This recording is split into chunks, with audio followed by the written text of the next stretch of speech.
Welcome to the next episode of Mothgirl. This episode is probably going to be very late for various reasons. One of them including the fact that we're actually busy moving house here, and I don't know, our stuff is just all over the place, and I didn't really have time to sit down in front of my computer and actually play for quite a while, or record or anything like that. So things have been a bit chaotic. Otherwise, I don't know, YouTube has just not been nice. I've been trying to upload the same video like for a day and a half already, and that just makes things a lot harder. Other than that, right now you can see I'm being slightly frustrated here by the fact that one person keeps denying, and actually it's a DPS here, and that just irritates me so much because there are so many of them, but it's the same one that just rejoins the queue every single time. And just makes things a lot harder for everyone else. Otherwise, yeah, just waiting for this instance. You'll see in just a second what it is. And I decided I'm going to try to do every instance at least once. I said that before, but I'm just sort of reiterating that now because I don't know, it's sort of just chronicling the adventures, as I said before. And I don't know, I feel that I should at least get one of these videos out every week. So right now I didn't have much time to prepare for this one, so I thought, you know, why not do this instance? It looks like fun. This is actually the second time I do it. It is, for those of you that were wondering, Vortex Pinacle. I'll talk about the instance itself in just a second. Other than that, other than the whole moving thing, I told you YouTube was just not playing along at all. Big news in the World of Warcraft scene at the moment is that the new patch is on the public test realms, and the main reason I'm excited for that is actually the troll druid flight form. I really can't wait for that. It looks so cool, and like that's one of the reasons I actually wanted a troll druid, because it just did look so amazing, and I was really disappointed that it wasn't in there when I actually made the troll druid. So it's going to be great to see that. So here I was actually slightly shocked, like the first time I came here I was just wondering like how the heck am I going to tank all these units at the same time, and it did get a bit chaotic here. I suppose the first pull in a dungeon for me is always a little bit much. I don't know if you other tanks out there agree with me, but I don't know, one has to sort of just get warmed up a little and get on a roll, especially when you have to actually build up that rage. And when you have DPS that don't really wait, because these mobs, I realized that when they come in at you, when you pull them, they sometimes stun you. Not always, but they sometimes do, and that sort of gets very annoying because they stun you just as you start the fight, and then you have no time to get aggro on any of them. And the DPS don't care. Why would they care? They'll just go ahead and start attacking everything randomly, even if it's not the marked mob. I mean, like there, look at this. This hunter is going at that moon like crazy. Why would one go for a moon before a skull and a star? A cross, sorry. Yeah, I don't know. Anyway, so the instance itself was slightly, I don't know. It was a bit of a surprise to me, a bit of a shocker, because some of the groups that you pull are actually probably, in my opinion, more difficult than the bosses. You'll see a few of those a little bit later. That group obviously not so bad, but there are a couple of trash pulls in this instance that I personally feel are actually a little bit problematic. So as usual, I just speed up the trash a little bit because it's not that entertaining. Sure, there's a few things that you could see that happen here that you could sort of prevent. These mobs pretty straightforward, but just a little bit further you'll see there are a couple that I think I should have done a little bit differently at least. Other than that, I don't know, I found so far the instances, to me at least, I don't know if they're more fun than the Wrath of the Lich King ones. It sort of feels that there are less of them, and I suppose that's true because there are only 5 levels, but it feels there's a good variety at least. Like you got one of each, like I don't want to say type, but they sort of filled it out nicely with the types that they have there. I mean, you've got this one that's sort of the elementally airy place, and then you got Blackrock Caverns, which is the normal Molten Core style dungeon, like it's like a real classic dungeon. Then there's the Throne of the Tides, which is the water themed place, and you know, you get the idea. They're definitely at least covering all their bases with a few instances that they have. And I can't really speak for raiding content. I haven't really, you know, seen very much of that. My girlfriend's been raiding a lot, and that's about it. I'm not even on my character right now. I think I'm level 84 or 83 and a half. I'm not sure. Around there. I will be level 85 soon, and I'll actually try gear up for heroics and stuff like that, and then I will get to that. It's not gonna be that long before I do that. I just wanted to actually get some time to actually play. Like I said, I've been really busy around here, but I'm gonna try get more time for that. Another thing I was sort of interested in was I've been watching a lot of I know this is not really WoW related, but I've been watching a lot of DC Universe Online videos. I was pretty interested in that game. I can't say for sure yet. Like, I don't know if I'm gonna go out and buy it. I don't know if I'm gonna subscribe, whatever. I wouldn't mind trying it. They don't have a trial at the moment, but I wouldn't mind trying it. So here's another one of those big pools, and I don't know, I sort of got the hang of it. The way I'm tanking right now, I don't know if there are any druid tanks out there that watch these videos, but in these big trash pools, I sort of try concentrate on swipe a lot, and that new skill, I can't actually remember the name right now. Thrash, that's the name. So it puts a dot on all the close targets. You know, it's a damage over time bleed attack, and that obviously works wonderfully with Mangle, because that increases the damage that bleed does. But those two AoE skills, I think druid tanks are probably I would say as good, if not better, than paladin tanks at the moment with that, with AoE tanking. Obviously paladin's a lot easier because there's a lot less that you have to do with it, but druid tanking still it's pretty cool now. I think they made it really easy, and I think anyone would be able to do it. On the whole, I mean, as a tank now, I've been doing a lot of tanking stuff. I haven't even set up my off-spec yet, so I can DPS and I can tank. I haven't even got all the tanking talents yet, and I gotta say, I find tanking is pretty easy. They've sort of it's a little bit harder than the Wrath of the Lich King dungeons were, but it's still not. It's not like when we went into Burning Crusade, where every single dungeon was like really hard when you got to level 70. Because I did that as a paladin tank when it actually came out. But yeah, it's fun. So here is a pool that I struggled with a lot. These cloud princes, you're supposed to apparently kite them around slowly, and I didn't do that, and I died. So luckily my group was able to pick it up. They didn't die here. They didn't wipe. I suppose I could have used more cooldowns. I think I did. Like, if I look at my bar right now, I think I used all my cooldowns. I could have used lifeblood still, but who knows. The healer must have ran out of mana. I think he actually chirped me after this and said, like, learn to install raid frames or something, because I went without him having mana. So I suppose that's sort of my bad, but at the same time, you know, whatever. It's I'm not going to actually get into that. If I had to complain about every single little thing, then this would be one long 25-minute rant every week. And I mean, I definitely could do that. Like, I've got so many little irritations in WoW. I don't know, I just get really easily irritated because people sort of, you'll see a little bit later, like one of our party members leaves later as well. Be right, no, sorry guys, dinner, gotta go. And that really doesn't, that doesn't sit well with me. That's so irritating when people do that. But as I said, I'm not going to talk about that now. So these mobs, apparently, you gotta kite them around. Those little mobs that spawn, those whirling winds, they do a lot of damage, and you don't want to be standing in them when that happens. And if you run around this dungeon, you realize there are these lurking tempests everywhere. Those are also just one big frustration. They don't really do damage. They just hang around and keep your pets attacking them. As you can see, this warlock just doesn't put his pet on passive, so it keeps him in combat, and that's obviously not ideal. That just means, yay, more life tapping, which he's already done. Look, his health is empty. Gotta love the warlocks. Anyway, so those mobs are just irritations. You can just run straight past them, ignore them. As for the bosses in this instance, in normal mode, pretty simple. I think the way they set them up in Cataclysm thus far has been pretty. They sort of slowly ease you into the raiding system.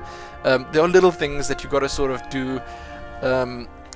In every single boss. I mean, maybe 1 or 2 mechanics per boss at most. They don't throw too much at you at once. For instance, for this one, all you gotta do is hug the boss. When those whirlwinds, when they come in, then you gotta be close. Okay, so he brings his windshield closer, and you got to be near him. I don't know all the little technical terms for it, but basically you got to hug the boss. So it is really simple, but it's something that some players just, I mean, in Wrath of the Lich King there was very little to do. There's a lot of discussion about this everywhere, but in Wrath of the Lich King there was very little to do in the bosses. It was sort of just every single boss you could just zerg it down, do crazy DPS, and it would die. No special stuff to do. One or two of the bosses maybe something that you could interrupt here or there, and even that, like, no one interrupts anymore. It's like something that people have forgotten. I don't even know how. But anyway, so in this one, for instance, they just teach you that sometimes you actually have to hug the boss, stay close. The ranged DPS have to sort of move in and get there with the other character, with all the other classes in the party. It's these little things I think do help prepare players for the raid-in. You can see there the hunter's actually taking some damage because he's not close, and he decides to move in eventually, so that's good.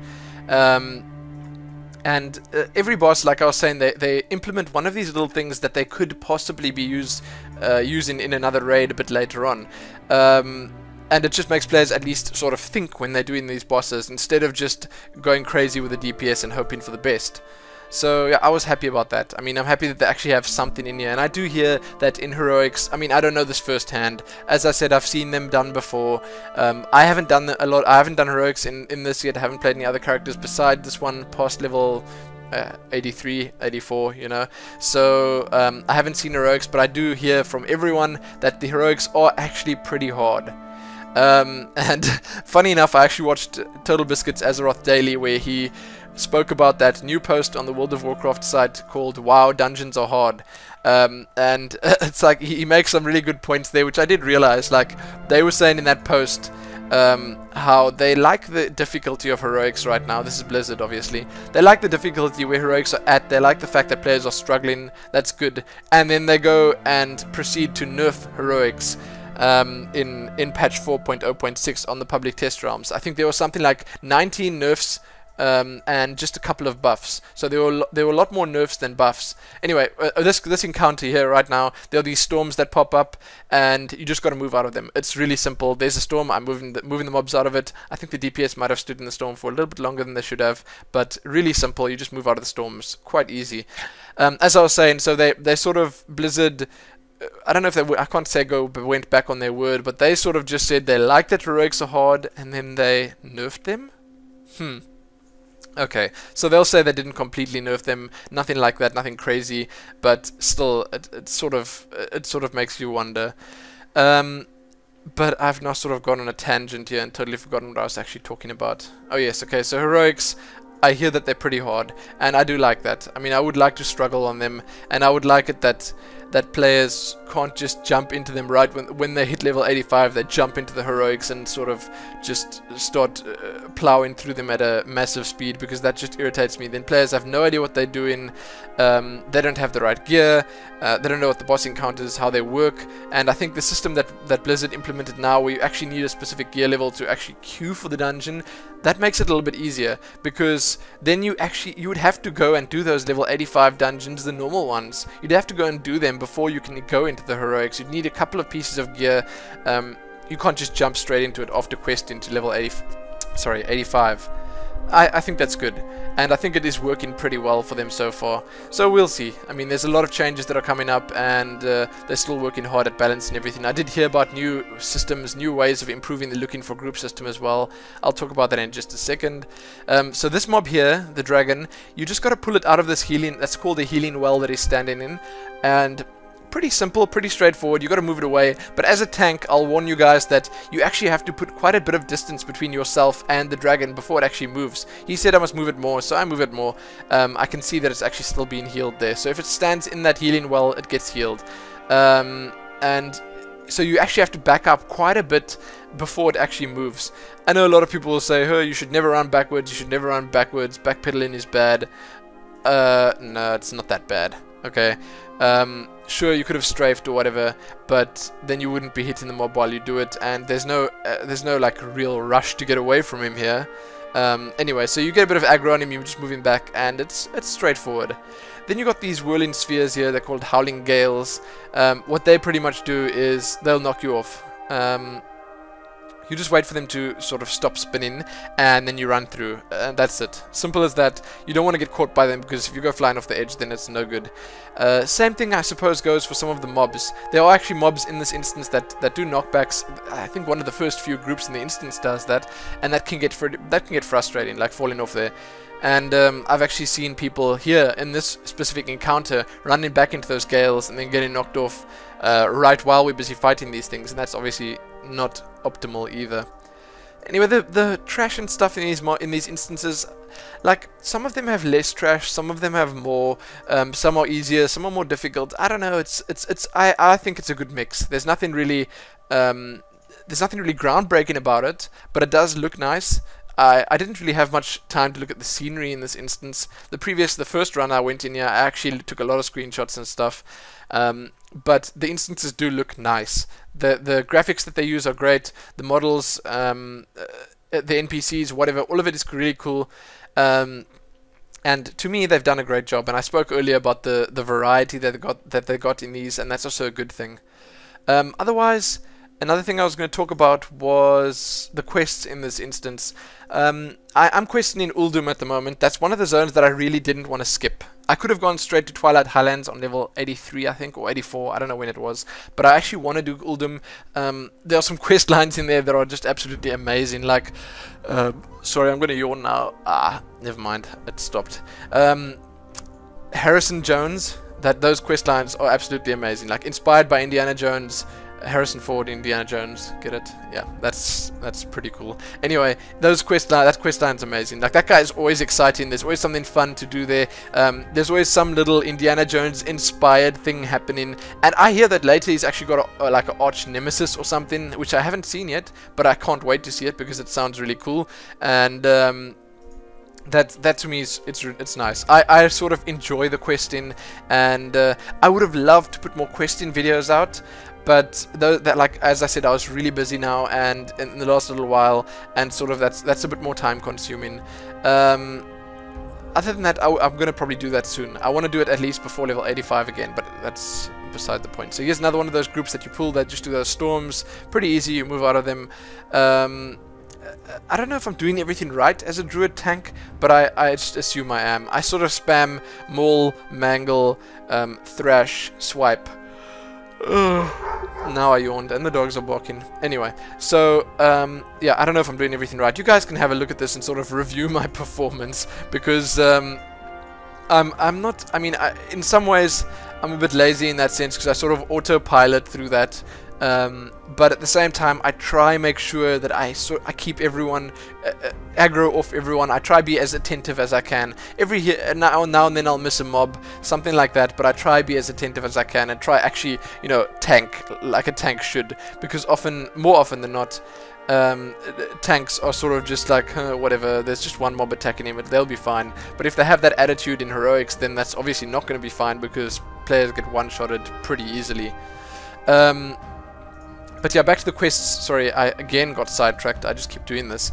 The quests in this instance, you get them not too late in Uldum. You'll pick the quests up and you can't miss them. You'll get a quest that sends you to the instance, and then when you get to the instance, then you'll basically just have to kill 2 bosses. Pretty simple, nothing special. Some nice items though. So this boss, what is the name? Alterius. Alterius. Sorry, yeah.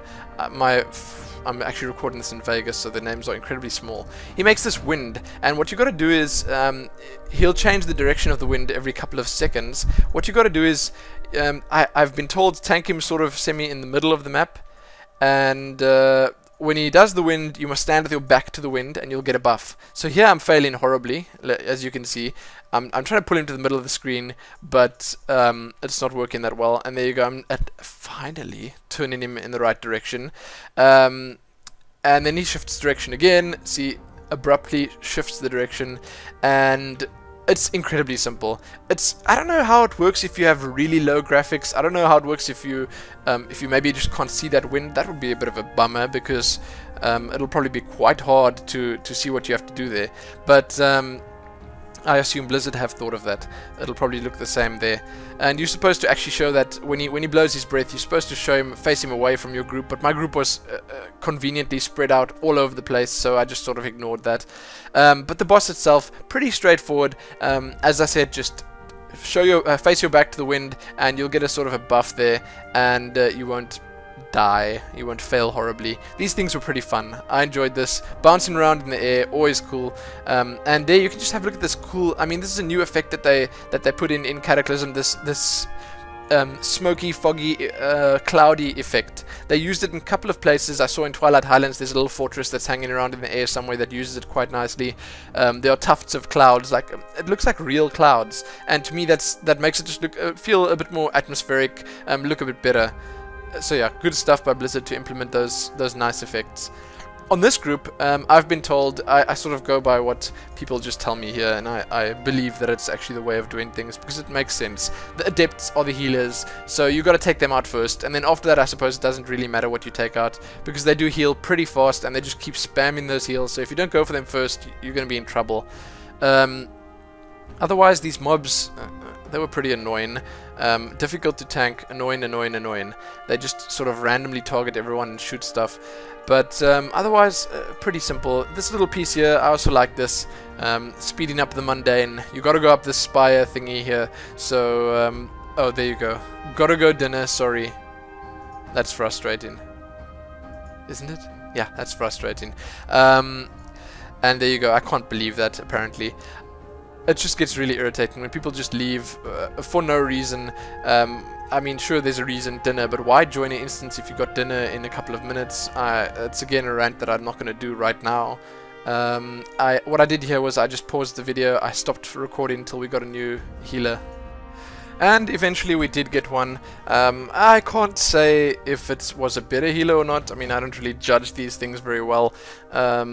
There you go. So it fades in. We've got a new healer. Thank you.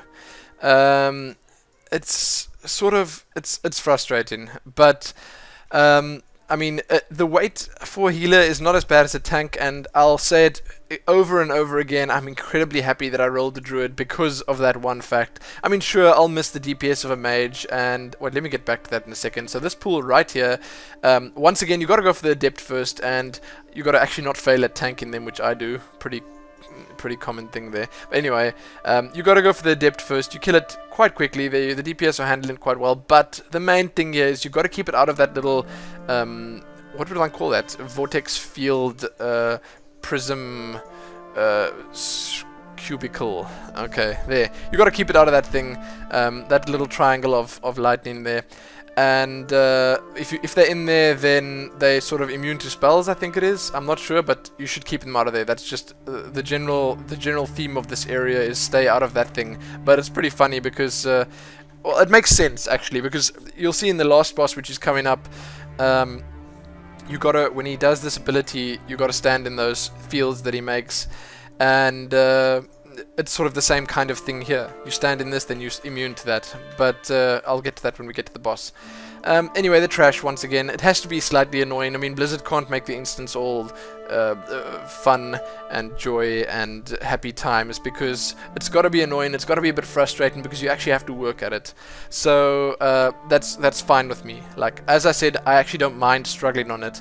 And these things, I ran around like a fool with these Skyfall stars, and I was like trying to tank every single one of them, but then I realized, okay, wait, random aggro, and I could have just, you know, just DPS'd one.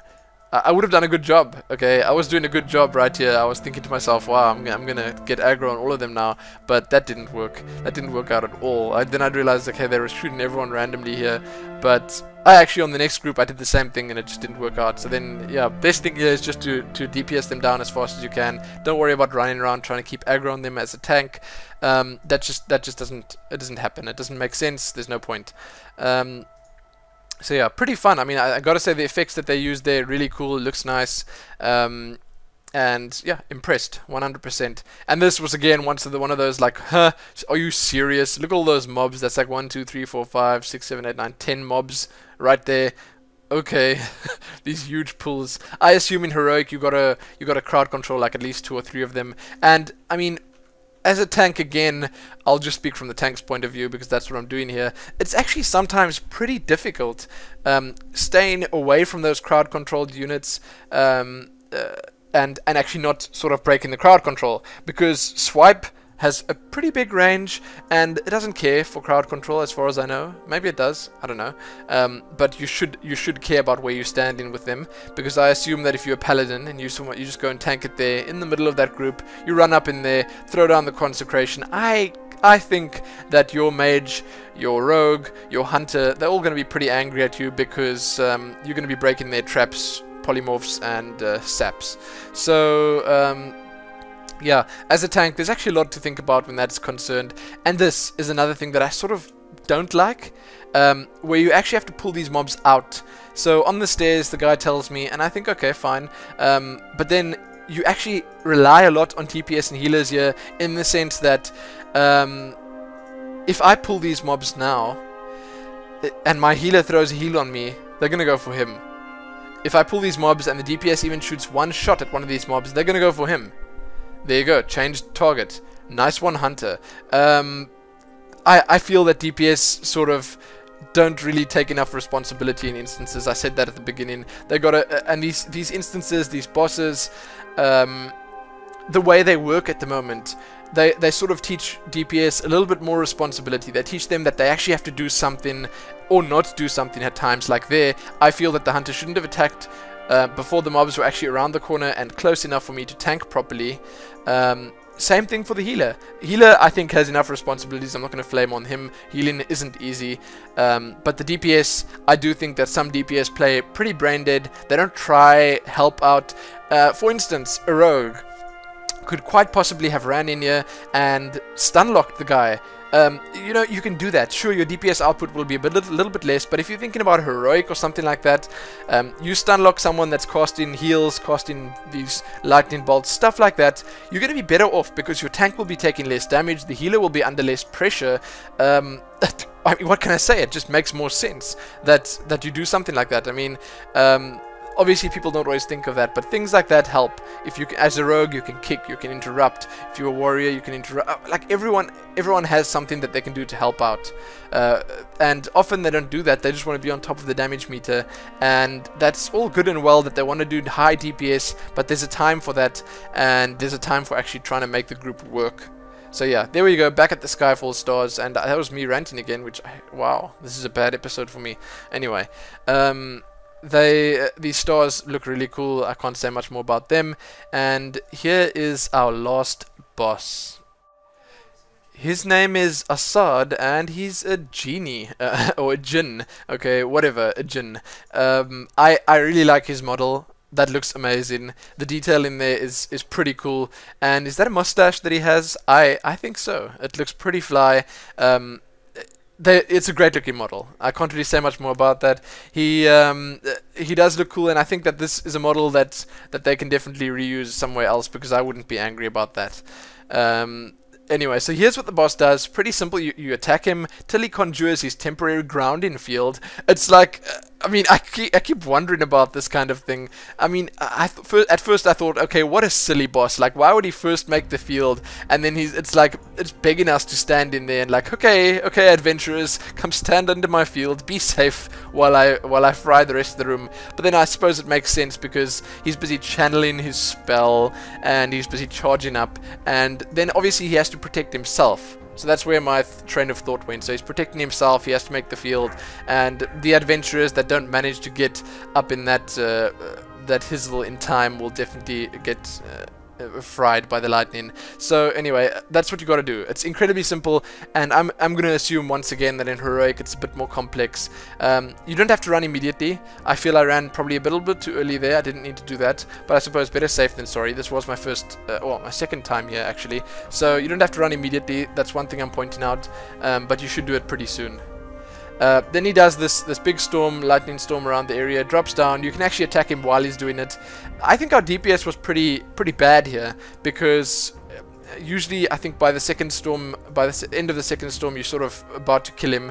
But we took very long with this one, and Another thing I realized that I don't do often enough is waste my cooldowns. I say waste, but I mean like I can use Enrage every 1 minute. I can use Berserk every 3 minutes, and I don't do it. Same for Lifeblood, I could do that as well. And my Trolls, Racial, you know, all these little skills that I keep forgetting about and I don't use often enough.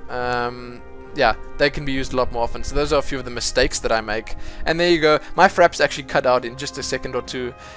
Really good timing. My hard drive was full, but really good timing at the end of the instance. No gear for me at all. Nothing. Nada. I get very unlucky. That's just how I am. But that was Vortex Pinacle, guys. I'm going to be doing... apparently my girlfriend wants to do Stone Core, but I'm going to be doing another instance. I'm going to maybe doing some questing. Not right now though. I need to sort of set up, and I have to record Pulse maybe today, maybe tomorrow. I'm not sure. Pulse is going to be recorded soon. There's a lot of news. I'm going to have to probably cut out a bit of it. But anyway, I'm going to get to Pulse. I'm going to get to doing some other stuff. I hope you guys enjoyed this. As usual, you can do all the good stuff of liking it, favoriting it, thumbs up, whatever they want to call it. And get your friends to check it out. Subscribe, all of that. And I will see you again soon. I hope I'm going to do this on time. There's no StarCraft competition this weekend, so I hope I'll get it ready on time. Have a great week.